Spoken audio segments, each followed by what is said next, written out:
Hello students, welcome to another new video.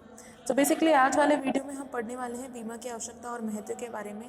I hope you सबने आपने last वाले video देख लिए होंगे। अगर आपने नहीं देखे तो बेसिकली मेक श्योर कि आपने वो वाले वीडियो पहले देखें, उसके बाद में ये वाला वीडियो स्टार्ट करें, क्योंकि तब तक आपको समझ में नहीं आएगा कि इसमें ये सब क्या चल रहा है, क्या हो रहा है। So let's start the video. सबसे पहले हम बात करते हैं बीमा की आवश्यकता और महत्व। पहली हमारी आवश्यकता और महत्व आती है व्यक्तिगत तथा पारिवारिक दृष्टि से आवश्यकता और महत्व की। किसी एक व्यक्ति या फिर परिवार के लिए बीमा क्यों जरूरी है।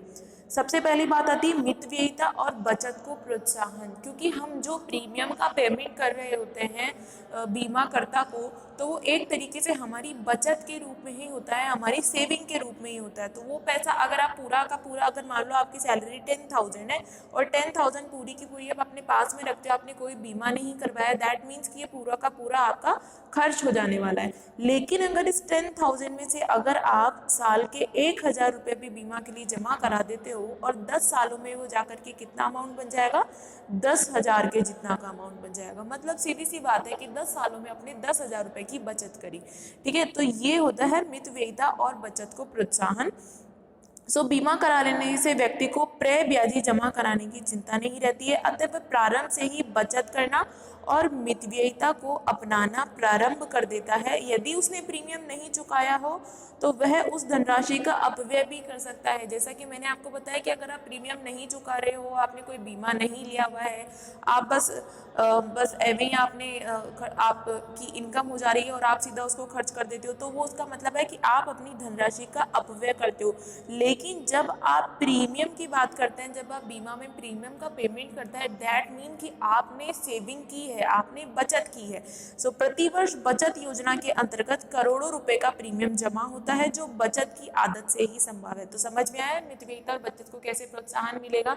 कि मान लो अगर आपने 10,000 रुपए की आपकी सैलरी है और उसमें से आप कुछ भी नहीं बचा रहे हैं, पूरा का पूरा खर्च कर देते हो, तो आपका फ्यूचर सिक्योर नहीं है, आपका भविष्य सिक्योर नहीं है, सुरक्षित नहीं है। और अगर आप इस 10,000 रुपये में से 1,000 रुपये का प्रीमियम का पेमेंट अगर आप कर देते हो बीमा कंपनी को, इसका मतलब कि आप अपने भविष्य की सुरक्षा कर रहे हो। आपके साथ अगर कोई हानि हो जाती है तो फिर बीमा कंपनी आपको उस चीज़ का पेमेंट भी कर देगी और आपकी 1,000 रुपये की जो बचत हुई है, इससे आपको और ज़्यादा मोटिवेट होंगे और आप अपनी बचत को और ज़्यादा बढ़ाने की कोशिश करेंगे। सेकेंड आती है अपनी जोखिमों से सुरक्षा। ऑब्वियसली बीमा हमारी हर तरीके की जोखिम से सुरक्षा करता है, चाहे वो मृत्यु की जोखिम हो, दुर्घटना की जोखिम हो, या फिर कोई मेडिकल की जोखिम हो, किसी भी तरीके की जोखिम, चोरी डकैती, एनी टाइप ऑफ जोखिम बीमा सिक्योर्स अस। मनुष्य का जीवन ही नहीं, व्यापार भी जोखिमों से भरा हुआ है। बीमा उन अनिश्चितताओं को दूर करता है। यहाँ इसने सीधी सीधी बात कह दी कि किसी भी तरीके की अनिश्चितता हो, बीमा उस अनिश्चितता को दूर करेगा। थर्ड आता है अपना विनियोग। जीवन बीमा में विनियोग तत्व भी विद्यमान है। व्यक्ति जो राशि प्रीमियम के रूप में जमा कराता है, वह उसकी क्या होती है, बचत होती है। अपन ने फर्स्ट पॉइंट में पढ़ लिया था कि जो भी अपन प्रीमियम जमा कराते हैं वो हमारी बचत में से ही करवाते हैं। निश्चित अवधि के पूर्ण होने अथवा निश्चित घटना के घटित होने पर बीमा को अथवा उसके उत्तराधिकारियों को निश्चित राशि प्राप्त हो जाती है। कि यदि कोई भी आपके साथ घटना हो जाती है, भविष्य के अंदर कोई अनहोनी हो जाती है, कोई ऐसी घटना जिसे हम नहीं चाहते हैं, कोई हानि, कोई जोखिम, तो उस समय पे बीमा को बीमित को या उसके उत्तराधिकार को जो राशि बीमा के प्रपत्र में लिखी हुई थी, वो राशि उसको दे दी जाएगी। इस प्रकार बीमा व्यक्ति के लिए सुरक्षा के साथ साथ विनियोग का साधन भी बन जाता है। विनियोग का मतलब होता है इन्वेस्टमेंट, कि हमने कहाँ इन्वेस्टमेंट किया, हमने किया है इंश्योरेंस कंपनी में, हमने बीमा कंपनी में इन्वेस्टमेंट किया कि अगर मेरे साथ कोई हानि हो जाएगी तो बीमा कंपनी इसका पेमेंट कर देगी, हमारी जोखिमों से हमारी सुरक्षा करेगी। नेक्स्ट बात आती है अपनी बीमित और उसके उत्तराधिकारियों को पूर्ण सुरक्षा होती है या नहीं होती, होती है। बीमित और उसके उत्तराधिकारियों को पूरी सुरक्षा मिली हुई होती है। इसमें अगर आपकी मृत्यु हो जाएगी तो आपके उत्तराधिकारियों को पूरा का पूरा पैसा दे दिया जाएगा। तो देखा होगा ना, बेसिकली कभी भी कोई बीमा का जो एजेंट होता है वो यही कहता है कि आपके मरने के बाद में क्या होगा, आपके पीछे घर वालों का, तो वो यही आपको बता रहे होते हैं कि अगर आपका जीवन समाप्त हो जाए या फिर कुछ हो जाए, कोई दुर्घटना, कोई हानि हो जाए आपके साथ, तो आपके पीछे या आपके डिपेंडेंट जो है, जो आप पे निर्भर है, उनका क्या होगा। तो इसलिए आपको बीमा करवाना जरूरी है। तो बीमित और उसके उत्तराधिकारियों को पूर्ण सुरक्षा में देखिए, बीमा कराने से बीमित और उसके उत्तराधिकारियों को पूर्ण वैधानिक सुरक्षा प्राप्त होती है। बीमित मृत्यु से पूर्व इच्छित व्यक्ति के नाम बीमा पत्र का नामांकन कर सकता है। कोई भी व्यक्ति हो सकता है, अगर वो शादीशुदा है तो उसकी पत्नी हो सकती है, उसका पुत्र हो सकता है, अगर वो अनमैरिड है, शादीशुदा नहीं है, तो उसके माता पिता हो सकते हैं, उसके भाई बहन, कोई भी हो सकता है, तो उनके नाम पर वो अपने बीमा पत्र का नामांकन कर सकता है, मतलब उन्हें अपना नॉमिनी बना सकता है, उत्तराधिकारी बना सकता है। तो जिससे परिवार, धन संबंधी और बंटवारे के झगड़े दूर हो सकते हैं और उत्तराधिकारी भी पूर्णतः सुरक्षित रहते हैं। कि जो आपके उत्तराधिकारी है, आपके नॉमिनी है, मान लो कि हमारे घर के अंदर मान लीजिए जो कोई 5 मेंबर की फैमिली है, ये मान लेते हैं 5 मेंबर की फैमिली में से कोई एक पर्सन है जो कमाने वाला है और 4 पर्सन जो है वो उस पर निर्भर है, मतलब ये जब कमाता है तभी इनका जीवन यापन होता है, इन 5 का मिलके। अब अगर इस एक पर्सन की मृत्यु हो जाए तो ये 4 पर्सन भी तो रोड पे आ जाएंगे, एक तरीके से ये भी बर्बाद है। तो इसलिए अगर इस एक पर्सन का बीमा हो रखा है तो इसकी मृत्यु पर बीमा कंपनी इनको पैसा दे देगी 4 लोगों को, तो तब तक ये अपना जीवन यापन आराम से कर सकते हैं उन पैसों से, ठीक है। तो इससे आपकी बीमित की तो सुरक्षा हो ही रही है, साथ साथ आपके उत्तराधिकारियों को भी पूर्ण सुरक्षा मिल रही है। नेक्स्ट आती है अपने करों में छूट। बीमा से करों में भी छूट मिलती है। भारत में चुकाई गई प्रीमियम की राशि पर आयकर में छूट प्राप्त की जा सकती है। इसी प्रकार संपदा कर में भी छूट मिलती है। इसके कहने का मतलब है कि अगर आप कोई इनकम टैक्स भरते हैं, अगर आप इनकम टैक्स होल्डर है, तो फिर अगर आपने कोई प्रीमियम का पेमेंट किया है, अगर आपने प्रीमियम चुकाया है, तो इस पे किसी तरीके का कोई टैक्स नहीं लगता, ये टैक्स फ्री प्रीमियम होता है, ठीक है। जैसे हम कोई भी वस्तु खरीदते हैं, मान लीजिए कोई वस्तु 100 रुपीज़ की है, प्लस उसमें 10 रुपये का GST लगा देते हैं, तो ये वस्तु हो जाती है 110 रुपये की। लेकिन जब हम 100 रुपये के प्रीमियम का पेमेंट कर रहे हैं तो यहाँ किसी भी तरीके के कोई भी टैक्स नहीं इंक्लूड होता, कोई टैक्स नहीं सम्मिलित किया जाता, पूरी की पूरी राशि बिना कर के ली जाती है, ठीक है। तो इसमें आपको पूरी तरीके से करों में भी छूट मिलती है। नेक्स्ट आती है अपनी आय क्षमता का पूंजीकरण।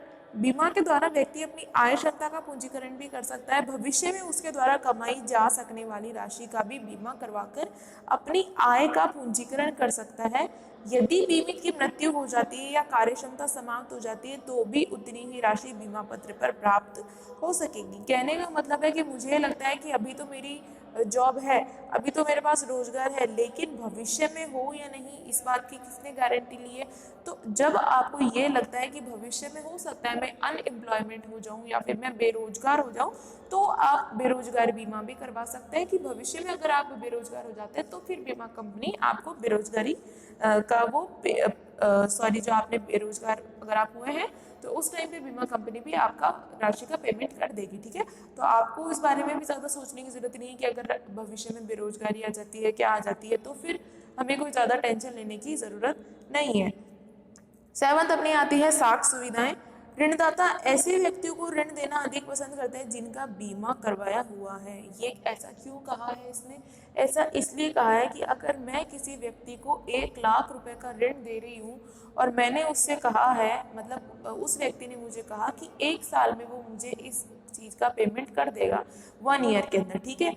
और 1 लाख का आज वो मुझसे 1 लाख का अमाउंट लेके गया है और कल ही उसकी मृत्यु हो जाती है, तो फिर ये मेरे तो पूरे के पूरे 1 लाख रुपए तो डूब गए, डेप्ट में गए ना। इनका पेमेंट कौन करेगा भाई? घर वाले तो करेंगे नहीं, वो तो कहेंगे आपने जिनसे पैसा लिया था वो तो मर चुका है, अब उसकी जगह हम क्यों पेमेंट करें।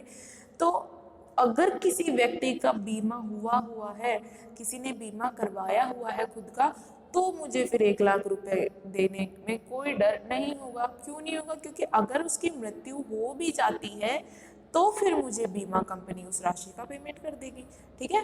तो ऋणदाता ऐसे व्यक्ति को ऋण देना अधिक पसंद करते हैं जिनका बीमा करवाया हुआ है। वित्तीय संस्थाएं भी बीमित व्यक्ति को ही ऋण देना चाहती है, क्योंकि अगर इसके साथ कोई दुर्घटना हो जाए, इसकी मृत्यु हो जाए, तो फिर हमें हमारा पैसा डूबे नहीं, हमें हमारा पूरा का पूरा पैसा वापस मिल जाए। इसके अतिरिक्त बीमा कंपनी से भी साख सुविधाएं प्राप्त की जा सकती है। नेक्स्ट अपनी बात आती है वैधानिक दायित्वों से मुक्ति। व्यक्ति वैधानिक दायित्व सीमा करवाकर तृतीय पक्षकार के प्रति अपने दायित्वों से मुक्ति प्राप्त कर सकता है। निश्चित प्रीमियम के बदले बीमा कंपनी उन दायित्वों का भुगतान कर देगी कि कोई तीसरा पक्षकार है, जैसे कोई हम बात करते हैं कोई एजेंट है, कोई तीसरा पक्षकार है, एक मैं हूँ और एक मेरी दोस्त है और इसके अलावा कोई तीसरा पक्षकार है जिसके प्रति हमारा दायित्व है। जैसे आपने पार्टनरशिप वाले चैप्टर में पढ़ा होगा कि दो साझेदार होते हैं और वो अगर किसी से लोन लेते हैं, मतलब ये पक्षकार कौन सा हो गया, तीसरा पक्षकार, ठीक है। तो इस तीसरे पक्षकार से मैंने अगर लोन लिया है तो मेरा क्या दायित्व है कि मैं पूरे के पूरे लोन का पेमेंट इसको करूं। लेकिन अगर हमारे साथ में अगर कोई झगड़ा, हमारे साथ में कोई झगड़ा हो जाता है दोनों के बीच में, या फिर कोई दुर्घटना हो जाती है, कोई हानि हो जाती है, तो फिर ये इस पर्सन का पैसा तो ऑलमोस्ट डूबने लायक हो गया ना, डेप्ट हो गया इसका पर्सन, तो ऋण कौन चुकाएगा अगर इन दोनों में से किसी को कोई जोखिम हो जाता है तो ऐसे में हम हमारे वैधानिक दायित्व से मुक्ति कैसे पाएंगे, जब हम तीसरे पक्षकार का बीमा करा देंगे। कि हमने मान लिया हमने तीसरे पक्षकार का बीमा करा दिया हमने, तो फिर अगर हमारे साथ कोई भी हानि या कोई जोखिम होगा तो फिर इस तीसरे पक्षकार को पैसा बीमा कंपनी दे देगी। फिर आती है अपनी कार्यक्षमता में वृद्धि।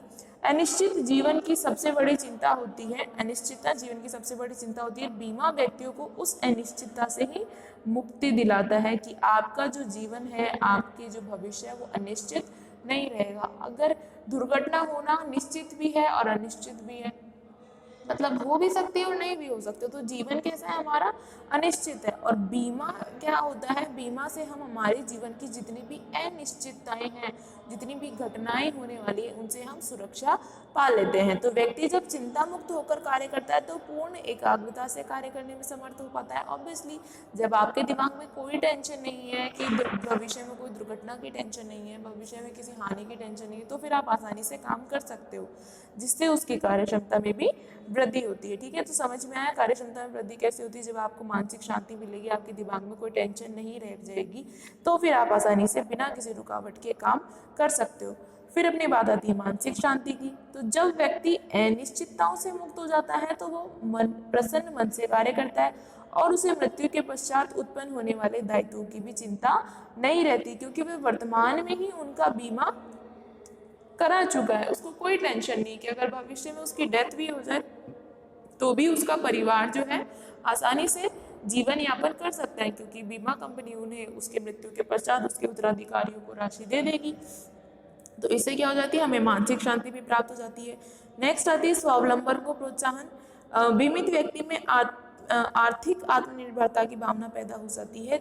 व्यक्ति जीवित अवस्था में ही ऋण आसानी से प्राप्त कर सकता है और मृत्यु के पश्चात भी आश्रित परिवार को बीमा धनराशि मिलने से आर्थिक आत्मनिर्भरता प्राप्त होती है। भाई आप जीवन है, आप अभी आप जीवित है और आपको किसी से लोन चाहिए, आसानी से लोन मिल जाएगा अगर आपका बीमा हुआ है, क्योंकि कंपनी को पता है, जो भी आपको बैंक या फिर कोई आदमी लोन देगा उसको पता है कि अगर आपकी मृत्यु हो जाएगी तो हमें बीमा कंपनी पेमेंट कर देगी, और अगर आपकी मृत्यु हो भी जाती है तो भी उसके बाद में भी आपको कोई टेंशन नहीं है। क्यों नहीं है, क्योंकि बीमा कंपनी ऑब्वियसली आपके जो आश्रित है, आप पे जो निर्भर है, उनको पेमेंट कर देगी राशि का। 12th है भविष्य की आवश्यकताओं का नियोजन। बीमा कंपनी के द्वारा कई प्रकार के बीमा पत्र जैसे कि शिक्षा, विवाह, पेंशन आदि को जारी किया जाता है। व्यक्ति अपनी सीमित आय में से वर्तमान में ही भविष्य की तैयारी कर लेता है कि उसे कब किस आवश्यकता पर कितनी राशि की आवश्यकता होगी। होता है ना कई बार, शादी के लिए बीमा करवा देना, है ना, शिक्षा के लिए बीमा करवा देना, तो ये सब भविष्य में हमारी जो आवश्यकता आने वाली है उनके बारे में आपने पहले से प्लानिंग कर ली थी और फिर उसके बाद में आपने उनका बीमा करवा दिया। इस आधार पर वह उन विशेष बीमा पत्रों का चयन करने में सफल हो सकता है, यहाँ तक कि मृत्यु के पश्चात भी परिवार की आवश्यकताएं पूर्ण नियोजित तरीके से पूरी कर सकता है। कैसे कर सकता है, अगर उसकी मृत्यु हो जाती है और उसका बीमा हुआ है तो बीमा कंपनी कर देगी आराम से उसके आश्रितों की आवश्यकताओं की पूर्ति पैसे दे करके। लास्ट अपनी आती है वृद्धावस्था में सहारा। बिल्कुल सहारा होता है वृद्धावस्था में बीमा से। तो वर्तमान में जबकि संयुक्त प्रथा का लोप हो रहा है, संयुक्त परिवार प्रथा का लोप हो रहा है और बीमा व्यक्ति की वृद्धावस्था का सहारा बनता जा रहा है। बीमा से ही आपकी वृद्धावस्था का सहारा है। अगर आपको लगता है भविष्य में मेरे पास पैसा नहीं रहेगा या कोई मेरा साथ नहीं देगा, तो आप इंश्योरेंस करवा लो, बीमा करवा लो, तो निश्चित अवधि के बाद में, निश्चित उम्र के बाद में बीमा कंपनी आपको पेमेंट कर देगी और उस पेमेंट से, उस राशि से आप अपने आजीवन गुजारा कर सकते हो।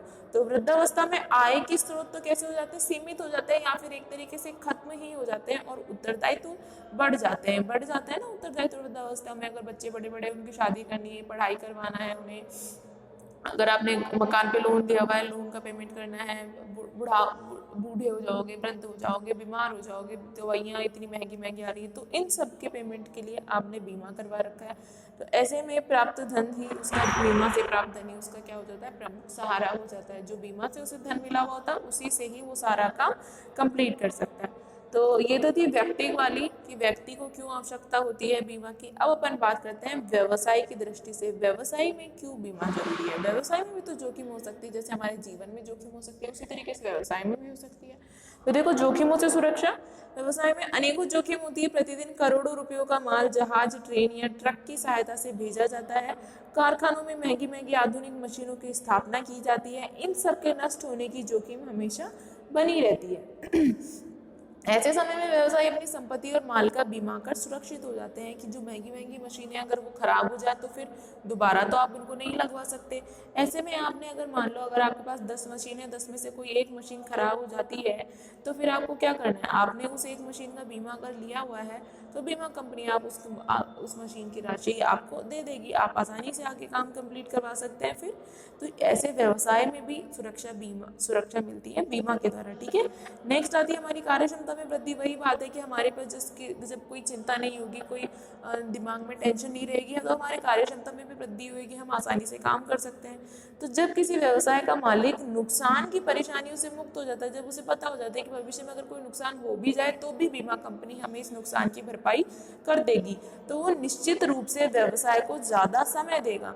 नुकसान की अनिश्चितता व्यवसायियों के दिमाग पर प्रतिकूल प्रभाव डालती है कि अगर नुकसान हो जाए, इस डर से कई बार क्या होता है कि हम व्यवसाय में नुकसान के डर से किसी तरीके का जोखिम नहीं उठाते हैं, कोई रिस्क नहीं लेते हैं, और बिना रिस्क लिए, बिना जोखिम लिए आपका काम संभव नहीं है। तो अनिश्चितता को दूर करने वाला बीमा व्यवसायियों को कड़ी मेहनत करने के लिए प्रेरित करता है कि जब आपकी अनिश्चितता ही समाप्त हो जाती है तो फिर आप मेहनत भी तो ज़्यादा कर सकते हैं, आपके दिमाग में शांति है, अब आप आराम से मेहनत कर सकते हैं।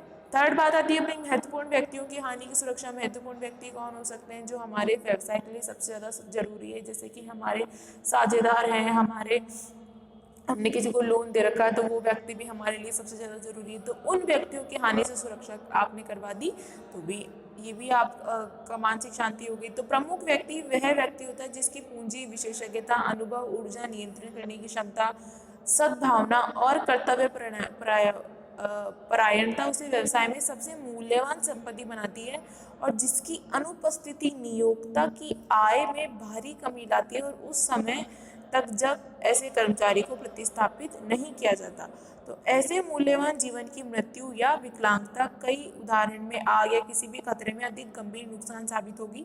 ऐसे व्यक्ति की मृत्यु या योग्यता से होने वाली हानि उसके आश्रितों को क्षतिपूर्ति देने के लिए पर्याप्त व्यवस्था की आवश्यकता होती है, जिसे एक जीवन पत्र, बीमा पत्र लेकर के पूरा किया जा सकता है। कि आपके व्यवसाय में कोई ऐसा व्यक्ति जो व्यवसाय के लिए बहुत ज़्यादा जरूरी है, जिसका होना व्यवसाय में बहुत ज़्यादा जरूरी है, तो ऐसे व्यक्ति की आपने बीमा करवा रखी है, क्योंकि अगर ऐसा व्यक्ति को कोई हानि हो जाती है तो व्यवसाय को भी बहुत बड़ी हानि हो सकती है। ठीक है, तो ऐसे व्यक्ति के अगर आपने बीमा करवा रखा है तो इसका मतलब है कि आपने महत्वपूर्ण व्यक्तियों की हानि से भी सुरक्षा कर रखी है। अगर उनको कुछ हो जाएगा तो व्यवसाय को कोई प्रभाव नहीं पड़ेगा। नेक्स्ट आता है अपना साख में वृद्धि। ऑब्वियसली साख में वृद्धि होगी ही सही, जिस कंपनी का या फिर जिस भी कर्मचारी का या कंपनी के स्वामी का बीमा हो रखा होगा, उस कंपनी की मार्केट में अच्छी इमेज है, उसे आसानी से लोन मिल जाएगा, किसी भी कोई भी बैंक उसे आसानी से लोन दे सकती है। तो बीमा से सामान्य व्यक्तियों तथा व्यवसायियों की साख में भी वृद्धि होती है और उन्हें ऋण प्राप्त करने में भी कोई कठिनाई नहीं होती है। ऋणदाताओं को भी ऋण की वसूली की निश्चितता रहती है, क्योंकि अगर वो मर जाए, उसके साथ कोई जोखिम हो जाए, कोई हानि हो जाए, वो विकलांग हो जाए, तो ऐसी कंडीशन में फिर बीमा कंपनी आपके लोन का पेमेंट कर देती है। ठीक है, क्योंकि ब्याज सहित ऋण की कुल राशि से बीमा पत्र का नकद मूल्य अधिक होता है। बीमा पत्र का जो प्राइस मिलेगा वो आपने दी हुई लोन की प्राइस से भी ज़्यादा माना जाता है। देख लीजिए एक बार कि दो व्यक्ति हैं, ठीक है, दो तरीके के व्यक्ति हैं, एक है जिसका बीमा हुआ है, एक है जिसका बीमा नहीं हुआ। ठीक है, तो आप किसको लोन देना पसंद करेंगे? इसका बीमा ज़्यादा, इसका बीमा हुआ है इसलिए क्यों, क्योंकि अगर इसको कोई हानि हो जाती है, कोई दुर्घटना हो जाती है, तो फिर मुझे बीमा कंपनी इस हानि और दुर्घटना का पेमेंट कर देगी। मैं इसको लोन नहीं दूंगी, क्यों, क्योंकि अगर ये मर जाए, इसके साथ हानि हो जाए, कोई जोखिम हो जाए, तो फिर इसका पेमेंट कौन करेगा? बीमा कंपनी तो नहीं करेगी। क्यों नहीं करेगी? क्योंकि इसने बीमा करवा ही नहीं रखा। लेकिन जब इस व्यक्ति ने बीमा करवा रखा है, तो ये मर जाए, इसकी कोई जोखिम हो जाए, तो बीमा कंपनी उस चीज़ का पेमेंट भी कर देगी। तो ऐसे हमारी साख में भी वृद्धि होती है, गुडविल बन जाती है हमारी अच्छी खासी, जब हमने बीमा करवाया हुआ होता है। ठीक है, लास्ट अपना आता है कर्मचारी सामाजिक सुरक्षा योजनाओं का आसान प्रबंधन।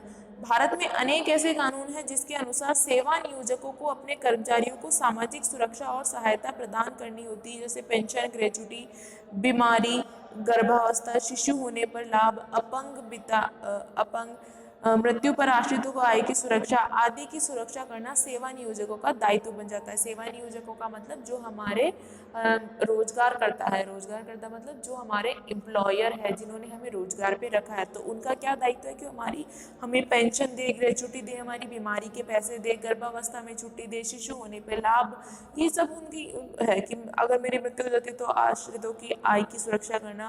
तो ये सब हमारे जो नियोजक हैं उनके दायित्व है। बीमा संस्थाएं इन सभी दायित्वों के लिए सामूहिक बीमा योजना और अन्य सामाजिक सुरक्षा योजनाओं का संचालन कर रही है। कि बीमा कंपनी भी इस तरीके की बहुत सारी पॉलिसी और स्कीम बना रही है। दो तरीके की चीज आज हमने देखी, एक तो थी कि भाई व्यक्ति के लिए बीमा क्यों सबसे ज्यादा जरूरी है ना, और दूसरी हमने देखी व्यवसाय के लिए बीमा सबसे ज्यादा क्यों जरूरी है। दोनों ही चीजों में हमने देखा कि हम यहाँ पे बात करें, हमारी गुडविल में भी वृद्धि होती है, मानसिक शांति प्रदान होती है, हमें हमारी साख में वृद्धि होती है ना, और यहाँ पे हमारे आश्रितों को भी वो मिलती रहती है, आय मिलती रहती है। ठीक है, तो ये व्यक्ति वाले भी थे। और व्यवसाय वाले में हमने पढ़ा वही साख में वृद्धि होती है, कर्मचारियों को सामाजिक सुरक्षा योजना मिलती रहती है, आसानी से लोन मिल जाता है, जोखिमों से सुरक्षा हो जाती है, महत्वपूर्ण व्यक्तियों का हानि अगर हो जाए उसकी भी हमें कोई टेंशन नहीं। तो ये सब था बीमा की आवश्यकता और महत्व के बारे में। सो नेक्स्ट वाले वीडियो में हम आगे भी और बीमा की आवश्यकता और महत्व के बारे में पढ़ने वाले हैं। जब तक अगर आपको फिर भी अगर इस वीडियो में कोई डाउट एंड क्वेरी है, you can do comment on this video, I will surely try to sort out all your doubts and queries. Till guys, be prepared, be safe.